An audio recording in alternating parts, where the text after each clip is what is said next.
يرفع كرة عالية وصلت على الجهة اليسرى، صعبة من هنالك، التوغل من علي حسين، اوي جول.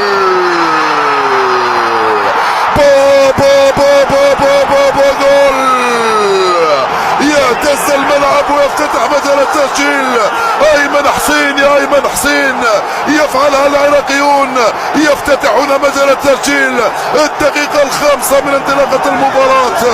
جول جول جول جول جول، تشعر وكأنه زلزال في ملعب المدينة التعليمية. هاي اللعبة وهاي الكرة وهاي الهربة وهاي التوزيعة وهاي الراسية وجول يفعلها ايمن حسين. احمد يحيى هرب، احمد يحيى راح، احمد يحيى